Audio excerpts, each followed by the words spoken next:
Yeah, borders, what's up with that? Hi everyone, thank you for coming out early today. My name is Marley, this is Lucas, and today we will talk about the market that recycles bare life under the conditions of late-stage capitalism, or what we call border profiteers.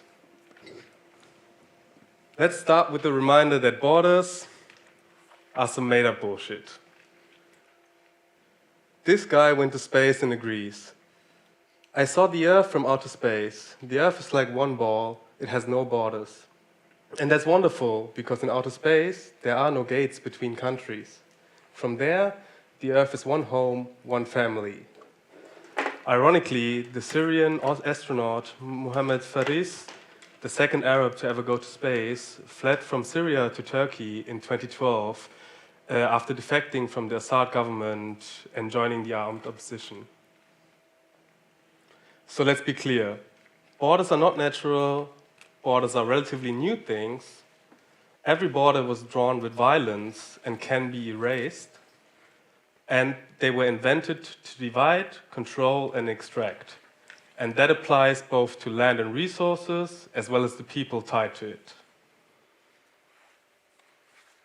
And that makes them important tools under capitalism as political and economic instruments. Borders protect capital and property by regulating who and what can move, deciding which goods, investments, and people are allowed to circulate. Also, they regulate labor and legality, sustaining inequality by creating different regimes of mobility.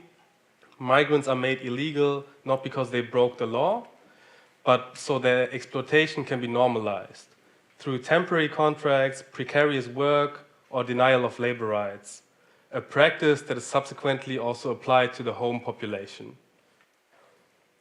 They transform crisis into control and control into profit. Each so-called migration crisis expands budgets and markets for surveillance, detention, and deportation, turning social breakdown into a source of accumulation, which is what we mainly will be talking about today. And borders construct the illusion of sovereignty, only enforceable within the borders of the nation-state, though European settler colonialism and the rest of history already falsifies that notion. But to keep up the illusion, be that in Germany, India, or Israel, borders produce nationalism as ideological framework. The violence and inequality that borders generate externally are mirrored internally as belonging, security, and pride. Nationalism thus works to stabilize consent. It reinterprets systemic inequalities as cultural difference, disguising the border's economic role behind the language of identity and protection. Protection from the supposed barbaric other. And therefore, borders are infrastructures of violence. The sovereignty of states becomes not just a matter of governance, but a matter of whose lives are protected and whose are rendered expendable. As Achille Mbembe states in his essay, Necropolitics, the ultimate expression of sovereignty resides in the power and the capacity to dictate who may live and who must die. Borders are zones of managed death. They are architecture as control, the built environment as a weapon. Drones, robodogs, checkpoints, AI-powered machine guns with cameras. And we all know the victims of this weaponry along the world's migration routes and open-air prisons. And borders don't stop at the border. The logic of borders, exclusion, violence, and control, doesn't stay at the edge of the state, it moves inwards. The same logic that patrols the frontier also polices neighborhoods, prisons, workplaces, and the systems that decide who belongs, who gets to be surveilled, and who gets to move. Borders organize inequality both between nations and within them. Palestine makes this logic unmistakably visible. There, life is fragmented entirely by walls and checkpoints, cutting people off from work, healthcare, one another, water. It's the same logic of domination, only made explicit. Borders as the frame for occupation, borders as part of the calculation to destroy the conditions for life, borders as a tool and a precondition of genocide, from Elam to Palestine. Borders are therefore incompatible with global equality and life. They entrench colonial divisions between the center and the periphery, between developed and developing worlds, reinforcing global apartheid. Abolition is purely pragmatic, not naive. Ongoing ecological and societal collapse will displace billions of people, and borders will be zones of mass death if they're not dismantled. Okay, let's have a quick look at the current situation to know where we're at. By the end of 2023, about 120 million people globally were forcibly displaced, the highest number in recorded history. And just as a point of reference, in the entirety of the Second World War, there were about 60 million people displaced globally. The vast majority of these refugees are displaced internally, so in their countries of origin, and many remain displaced for years. Nearly 80% are in situations lasting 5 years or more. Many are there for decades and can never return. That means that by 2024, 1 in every 69 people worldwide was displaced, a number that is unfortunately likely to be significantly higher today. And next to the loss of livelihoods, there are ongoing wars like in Sudan, Myanmar, Gaza, or Ukraine continue to drive millions from their homes. And these conflicts are not isolated, but linked to land and resource struggles, arms flows, and authoritarian clampdowns, often backed by Western powers. Western powers that cannot stop talking about crisis. We know that this map is incomplete, but it's the most accurate we found online. Surely you would add the US, Turkey, the Gulf states, among others. But unfortunately, the biggest story here is that even if all of these armed conflicts ended tomorrow, the number of displaced people globally would still increase year after year. And one look at the climate section of a newspaper tells us why. These are all articles from one day, basically. So global ecological collapse is still accelerating and will alone be responsible for the majority of refugees going forward. Something that is already detailed in the latest IPCC reports or World Bank projections, though you have to say that their predictions are often ridiculously low given that we are on path, or if not past, crucial planetary tipping points. Either way, given all of this, one does not usually wonder why there's a lot of talk of crises in the context of migration and displacement.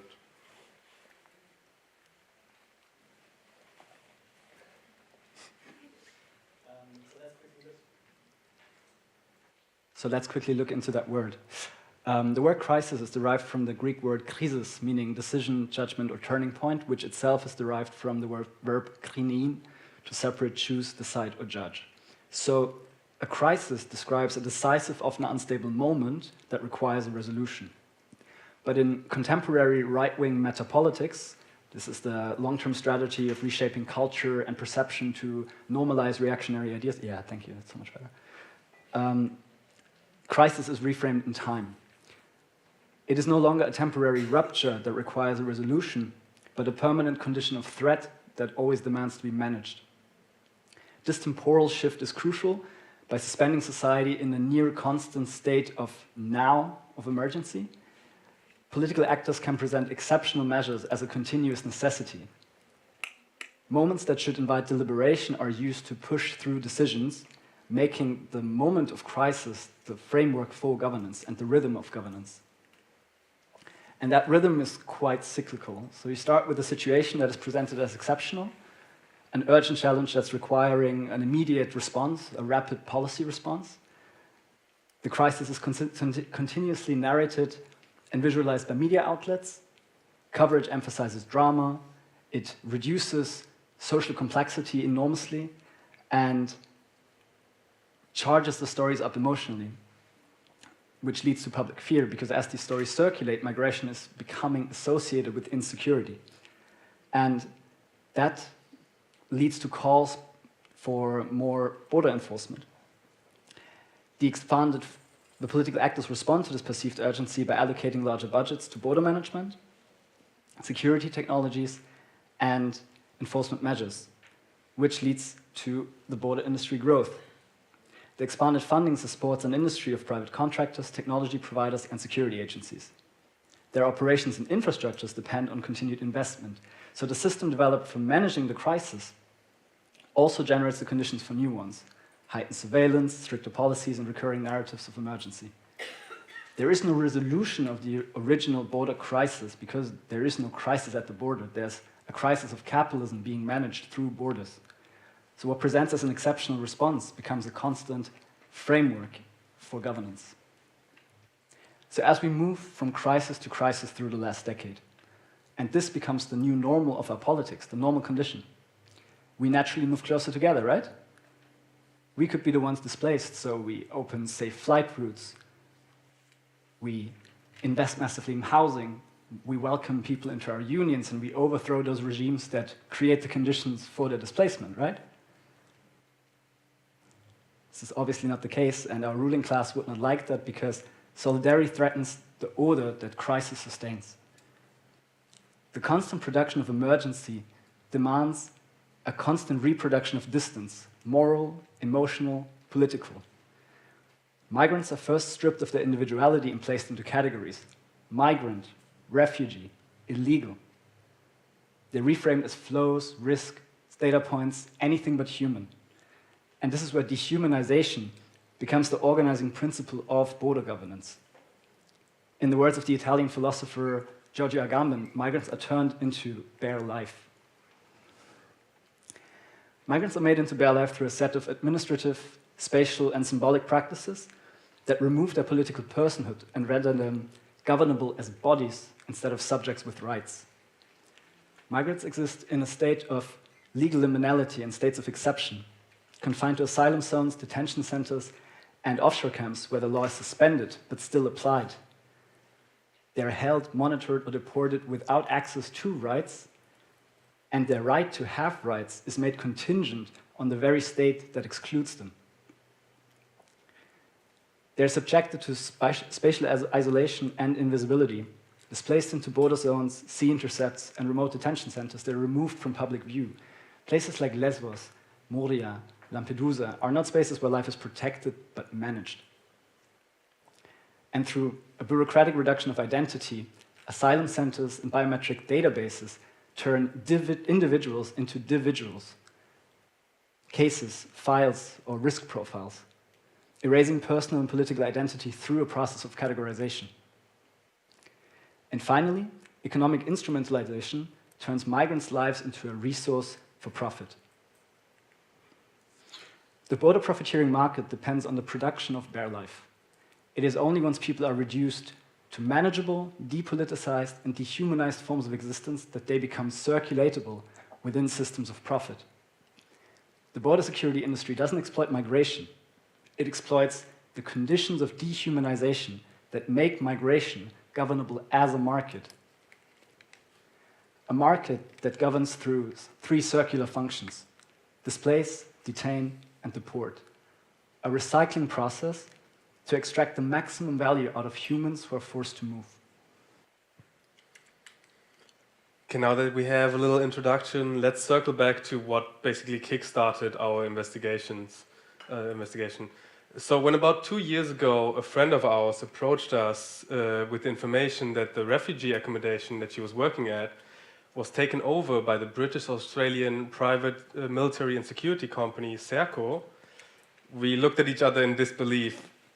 Because as we run a housing project for refugees ourselves, the thought of a foreign company taking that we knew for being complicit in the displacement of people, at least through their arms trading, taking over the management of a German accommodation for refugees in an asylum process seemed absurd, if not illegal. And because that would mean that the same company, profiting of one of the main drivers of displacement, armed conflict, also profits from the journey displaced people often have to take to find a safe haven. So we looked into it more and more, And unfortunately, that is exactly what we found. Let's start with this. Let's start with displacement, the upstream business model. The direct drivers here profit by producing flight. So these are arms companies that sell weapons, that prolong and intensify conflicts, while these wars empty out regions and make return often impossible.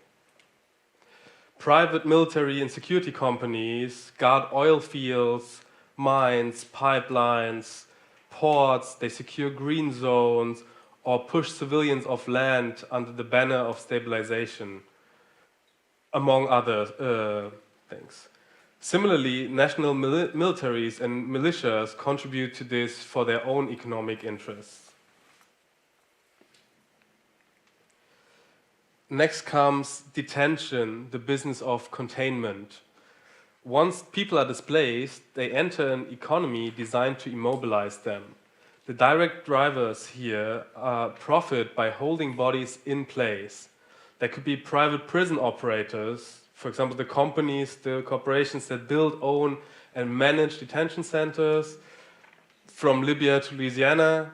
They get paid per occupied bed, so they have an intrinsic interest for a longer stay because it means a higher return.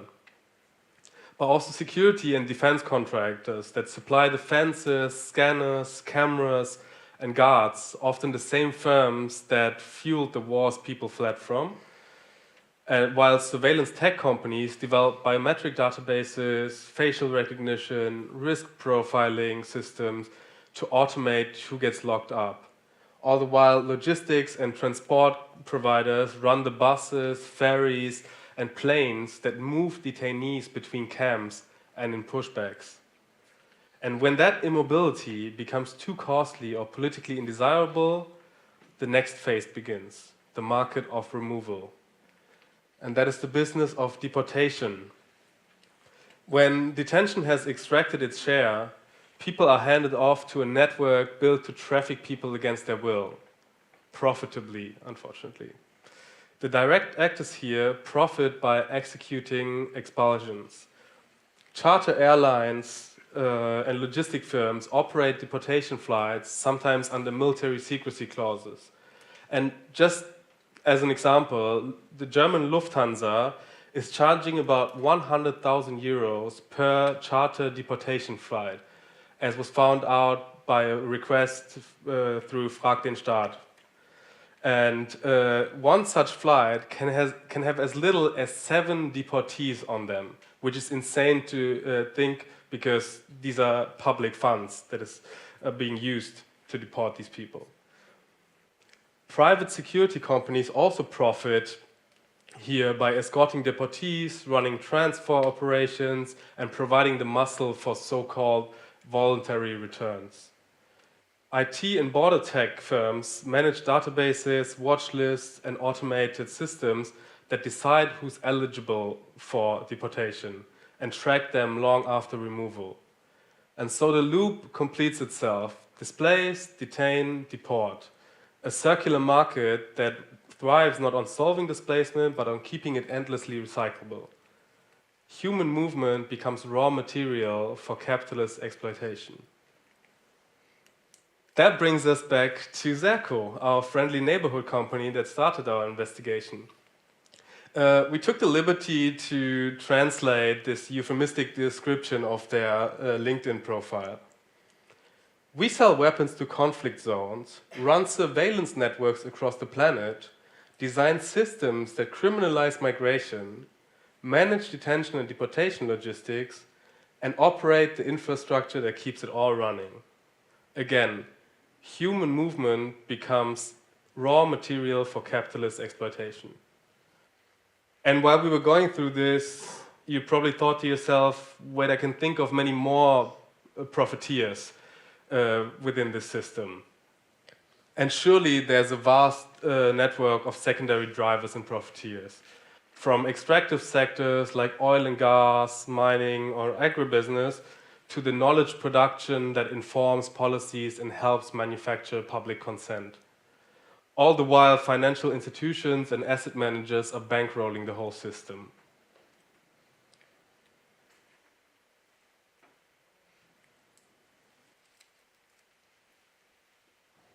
The more weapons are sold, the more conflicts are sustained. The more conflicts rage, the more people are displaced.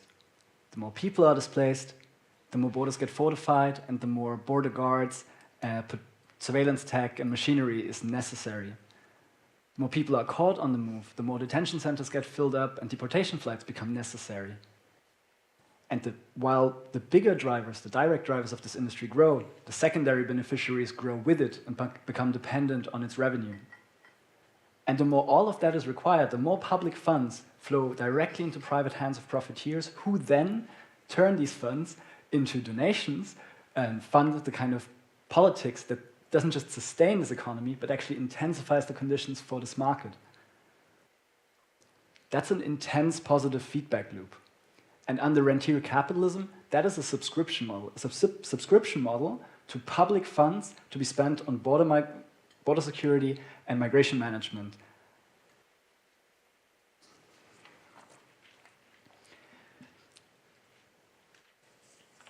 Border control systems develop a dependency once they're established. The more states invest and build up border security, the more they depend on private actors to operate and maintain it. This creates an ongoing demand for maintenance, upgrades, new technologies, locking public institutions into a long-term reliance on these contractors. And once a baseline budget is set, it's economically and politically very costly to scale back, because institutionally, agencies develop their own momentum, jobs, budgets, and influence start depending on continuous investment. Contractually, multi-year procurement deals, penalty clauses, guaranteed payments make dismantling the system actually more costly than just maintaining it.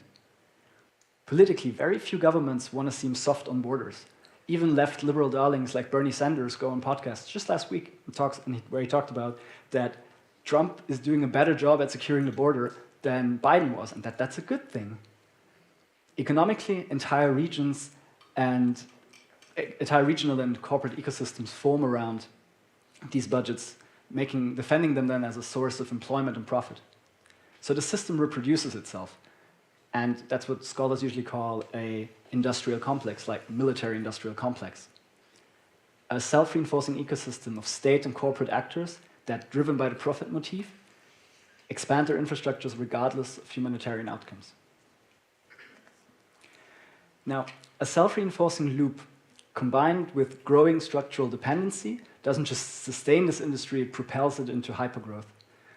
Just as a point of reference, the Transnational Institute in a report in 2019 pointed out that in the United States, the border profiteering industry was at a mere 1.2 billion in 1990, evaluated at this size. And they were shocked in 2019 that in 2018, that had spun up to about 23 billions. And how you define the border market decides its size, of course, but even with a very thin definition of just a certain group of technology, excluding deportation, excluding the whole detention industry, analysts now project a market of roughly 823 billion by 2035. So from 1.2 billion in 1990 to 23 billion in 2018 to 406 billion in 2024 to 823 billion in 2035. And if a minimal basket for this market already reaches such an evaluation, counting everything that Marley just mentions in that evaluation would push this number way further. And that forecast is from just a year ago and is already out of date because this, for example, doesn't include the new ICE budgets, who alone already push, add the growth that was predicted for the next couple of years. This is a policy-driven market, not a consumer one. Every new policy decision is the new base for which growth is added to. So the result is a market with unpredictable runaway growth, not powered by technological progress or efficiencies, but by the monetization of crisis, the reaction of capital to the global collapse of societies and ecosystems. And what adds to the unpredictability of this market is that it's a highly intransparent market. Much of the border industry operates behind commercial confidentiality clauses, just like the arms industry, often with the justification of national security. In the UK, for example, researchers looked at the contracts that were given out to stop the boat initiatives, and they found a volume of £3.5 billion being spent on these initiatives. And That is an insane number, also considering that they admitted that most of the documents that they got were redacted so heavily that they have to assume the actual number would be way higher. So when looking at border profiteers, we rarely even get the access to all the data that we would need to properly evaluate this market.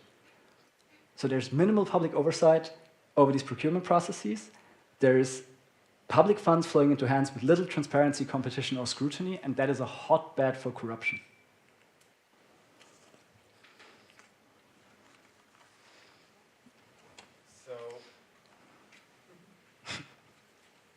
So, to illuminate what we call a transnational regime of exclusion, we want to give two examples that we chose also because they constitute the biggest market share. And let's start with the European Union, its border agency Frontex, and partners and subcontractors.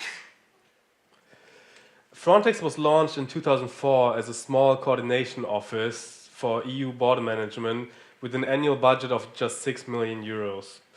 Mostly focused on information exchange and training, but what starts as a bureaucratic coordination effort soon becomes the institutional nucleus of Europe's fortress logic. By 2006 already, the EU began externalizing border control, funding Libya and other North African regimes to intercept migrants before they reach European waters. This creates a shadow network of detention, extortion, and torture that funded indirectly through European migration management programs. And from the start, the goal is clear: keep people out, but keep hands clean.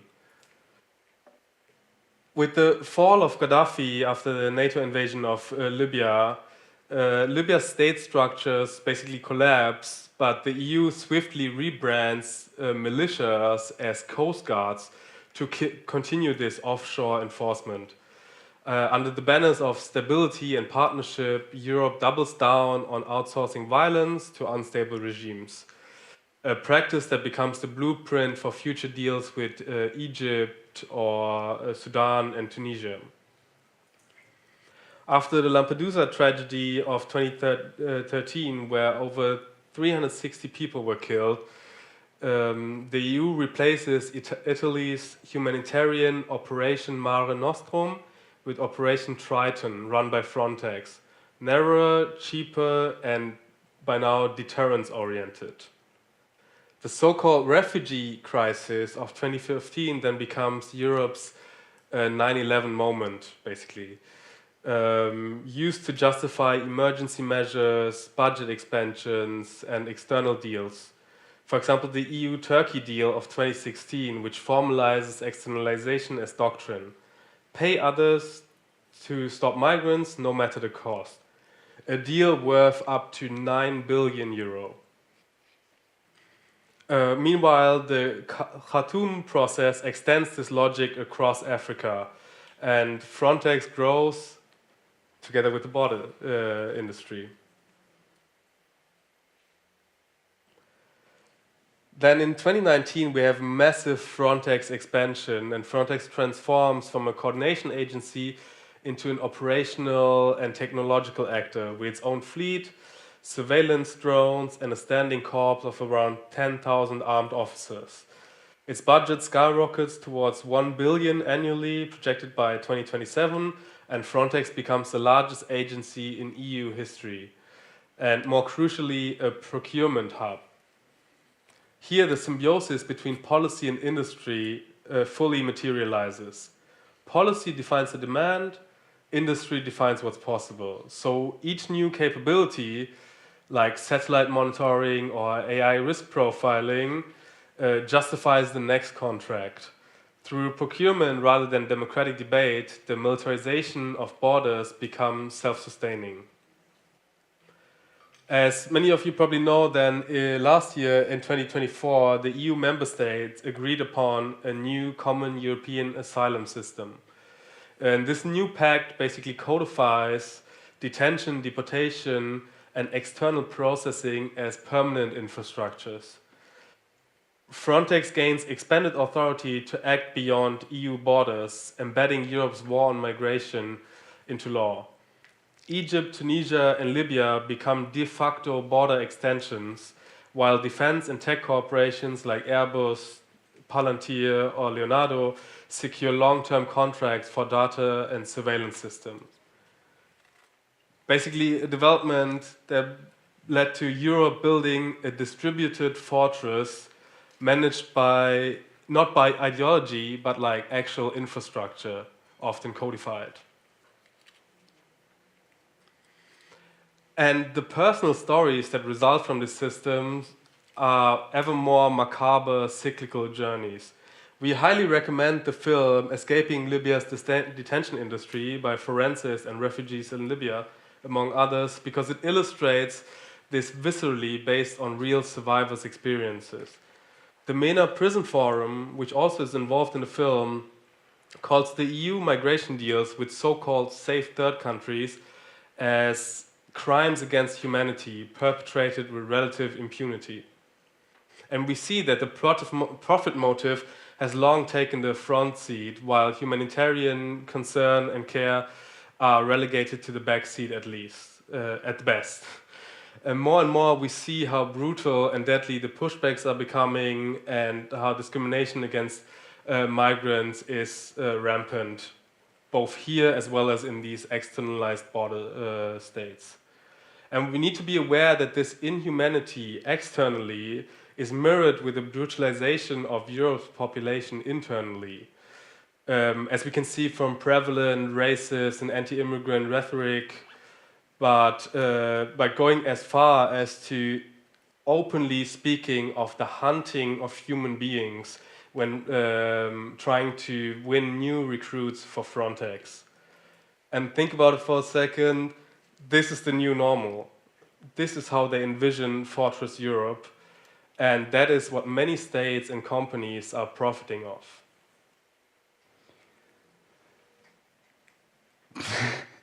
And from this new normal, we move on to the new extreme. Let's turn to the second constellation, the United States, its Department of Homeland Security, and ICE.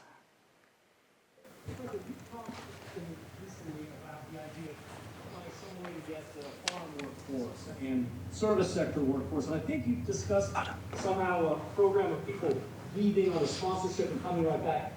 Can you give us a little more detail about that and why, in the view of some hardliners, it's not taking their and the government is in various right now, it's going to be about the deal with so in that case, ICE would go with the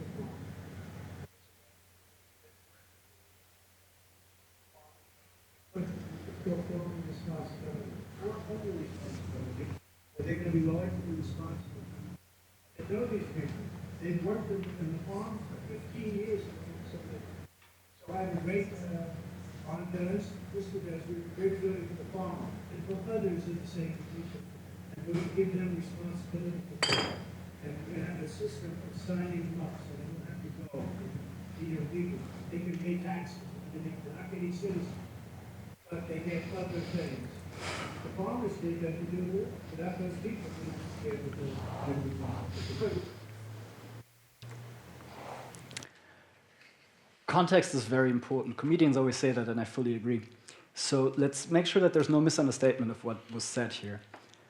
This horror clown, who's currently the American president, is standing in a pop-up detention facility in Florida, which is run like 90% of all ICE facilities by a private company, the Geo Group. The Geo Groups make $60,000 per migrant per 1 year stay. And there, he's suggesting a model for renting out people to work in farms, in hotels, and the service industry. A system, a people that his militia has hunted and imprisoned in collaboration with the same farmers and companies. So they can now lease these workers and make sure to bring them back to the detention facilities, via which these people will be allowed to pay taxes to that state that subjugates them to this.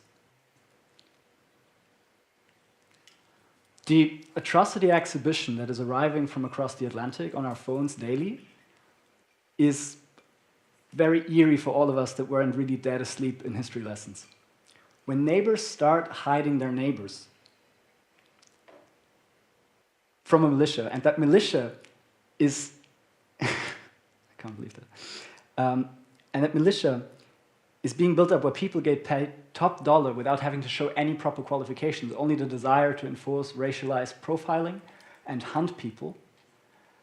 A militia where key personnel cosplays, we all know what this is a reference to. When that militia is getting properly armed for a war against its own population with guns, guided missile warheads, and chemical weapons, and when that state is deporting people to whatever state they can make a deal with,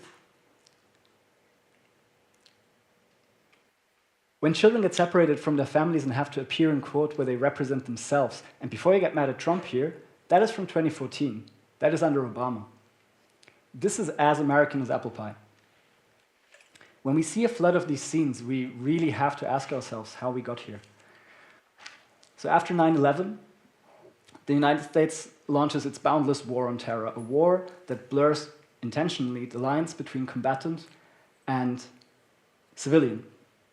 The Patriot Act follows, massively expanding the capabilities of the surveillance apparatus, and in 2002, 22 agencies merge into one apparatus, the Department of Homeland Security, and with it, ICE and CBP are born. Counterterrorism and immigration fuse thematically. In 2003, Palantir is founded by Peter Thiel and Karp and funded by the CIA's venture capital arm, In-Q-Tel.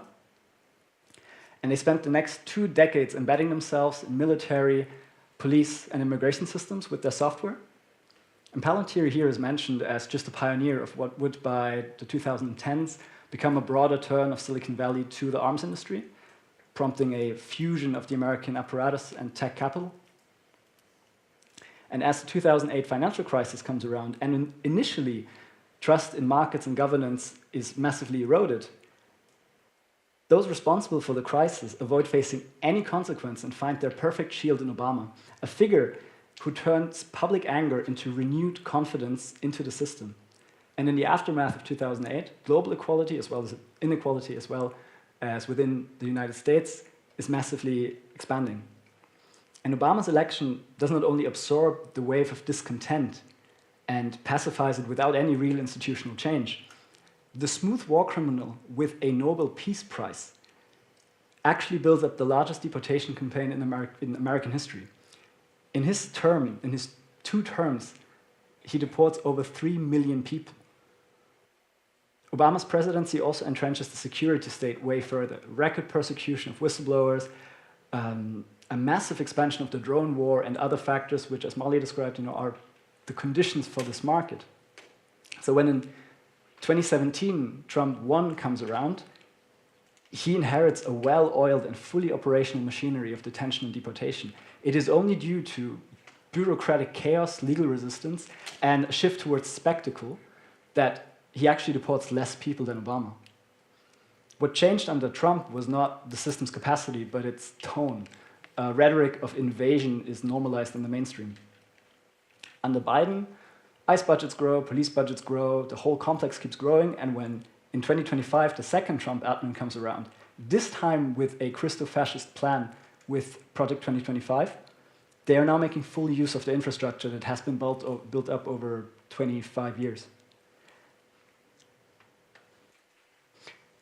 Piggybacking on a normalized crisis rhetoric of the invasion at the southern border, the admin invokes the Alien Enemies Act from 1798. That's a wartime authority that allows the president to detain or deport the natives or citizens of an enemy nation. The law permits the president to target these immigrants without a hearing and based only on the country of birth or citizenship, and was last used to justify the mass internment of Japanese people during World War II, or people of Japanese ancestry. And following that, the One Big Beautiful Bill Act passes, which allocates a staggering amount of $170 billion for border profiteering for the Department of Homeland Security over 4 years. That's $170 billion for border profiteers. Okay, first of all, we hope we sketched out sufficiently how border profiteers have a system for their exploitation. So a machinery that extracts value from displacement, detention, and deportation, and is one of the last and most lucrative booming markets of racial capitalism in collapse. But if you're also enraged by this, about the system, you might ask yourself the same question that we did once it clicked. What the hell can we do against this? And our answer to that is, if their power lies in the system's interlocking promise of unhindered profit extraction, then our task is to build a counter system, a structure for resistance. One that gives the industry a face, identifies its weak points, and organizes people to take action which makes this exploitation too costly to sustain. And we have to start with giving the industry a face so that it can inform our resistance. If we don't know which countries make which deals with which private companies paid for by whose money, we cannot bring about meaningful change through action. And because saying this is easy and building stuff is hard, we've made a few first steps in that direction that we hope can grow into said structure and that we want to show you.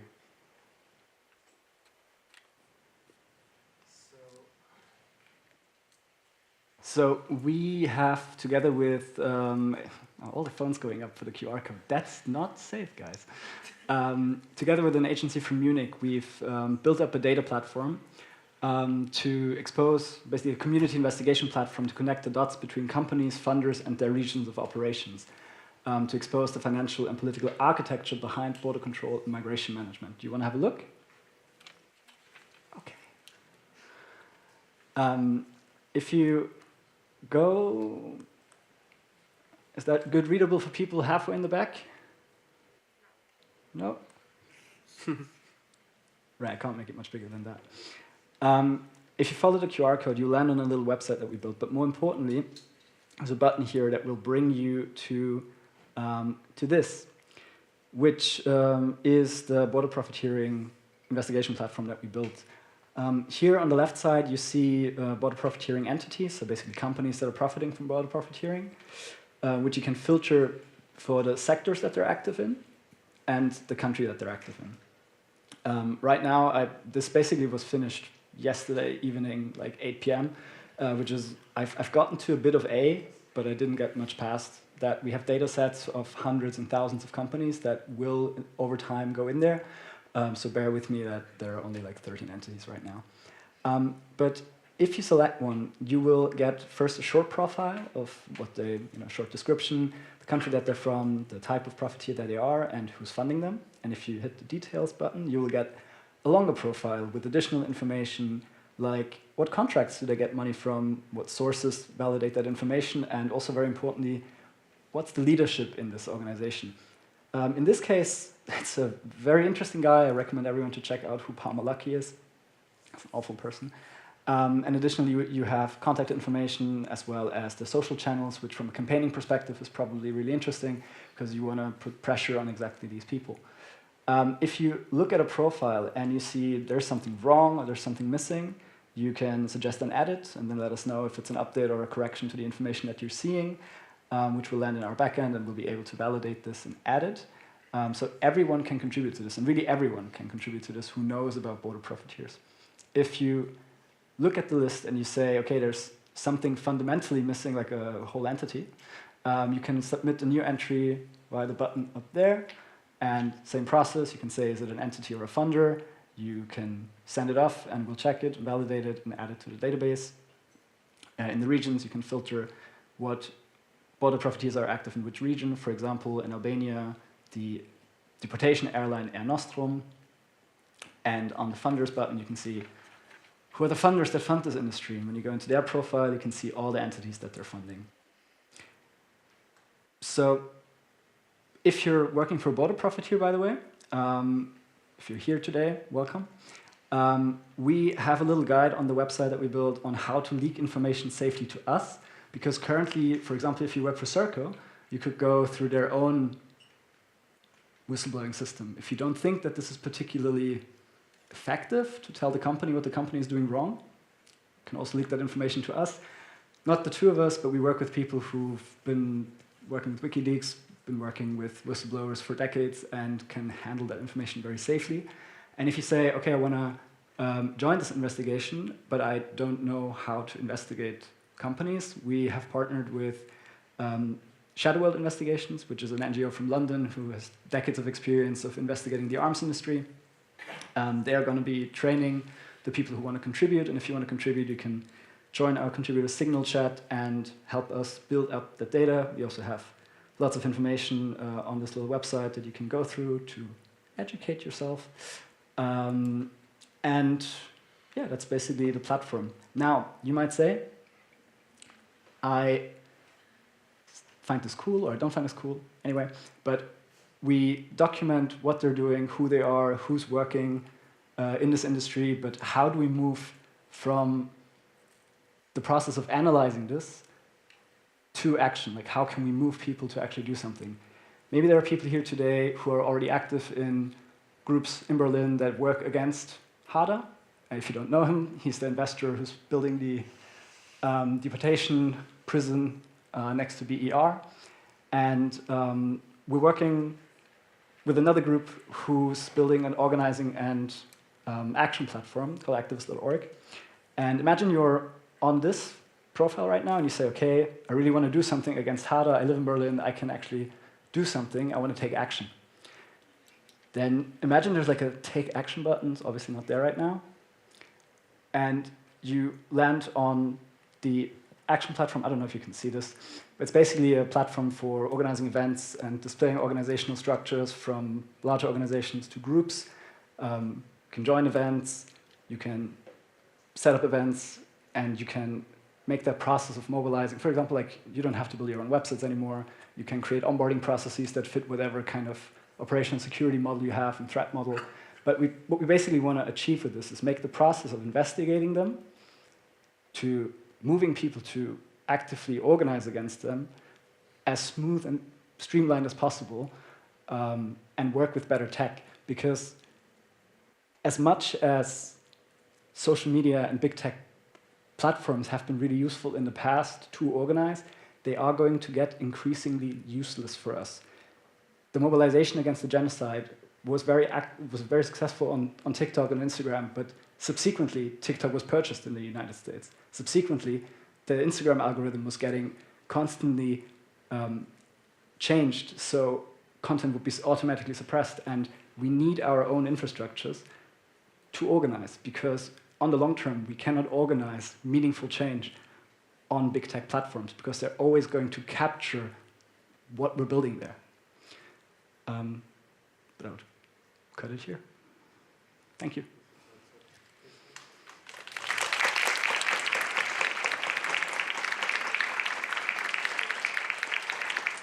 We don't want to finish, though, without acknowledging that there was a lot of help in building up of platform, as well as, just bouncing off ideas for this investigation from tech support, especially Nua Studios have to be highlighted here, that did a great job in building this platform within 2 weeks, kind of.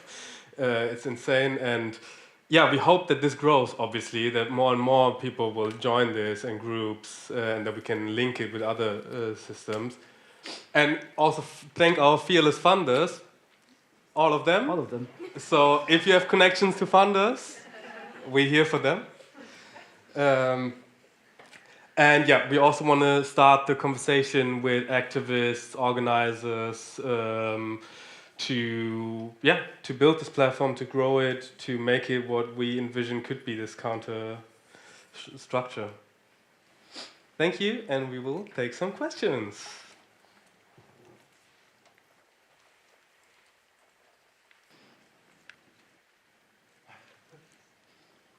No questions.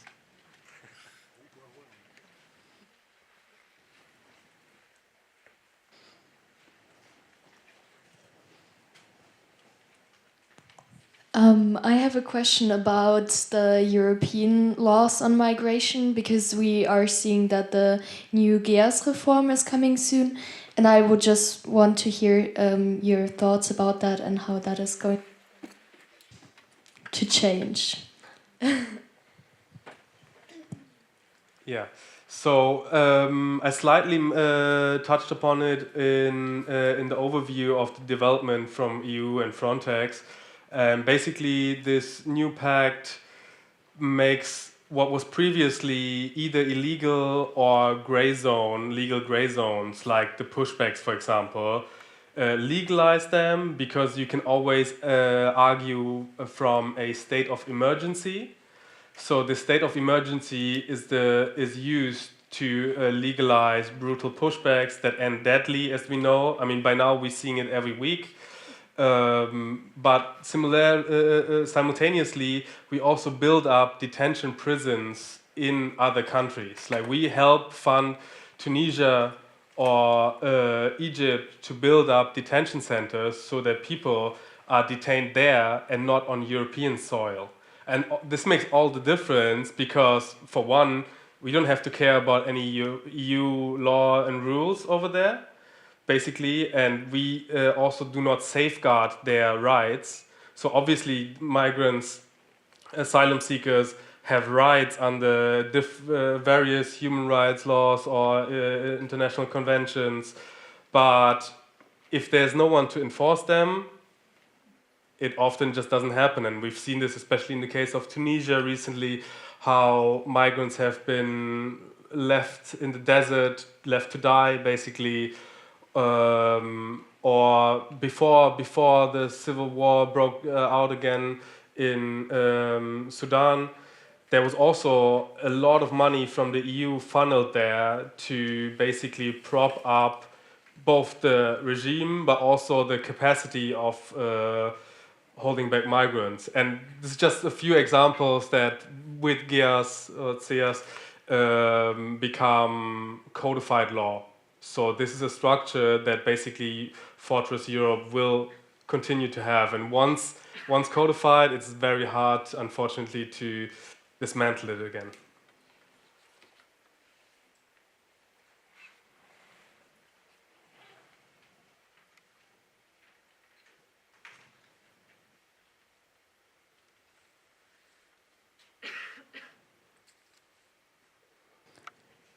It's also okay not to ask questions. Yeah, we will also be around Thank if you work in the... Oh, no, there's a question.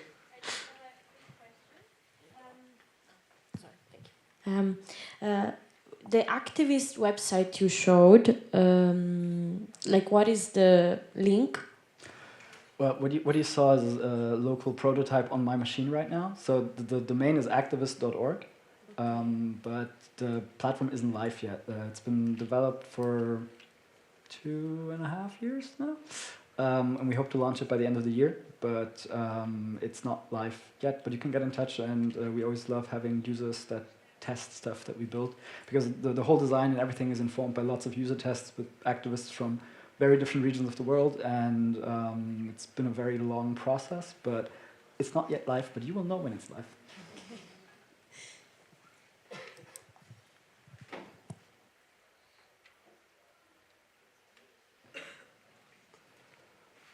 Okay, great. Like I said, we will be around for the weekend mostly, so if you work in the field or if you have any follow-up questions or input, we're happy to talk.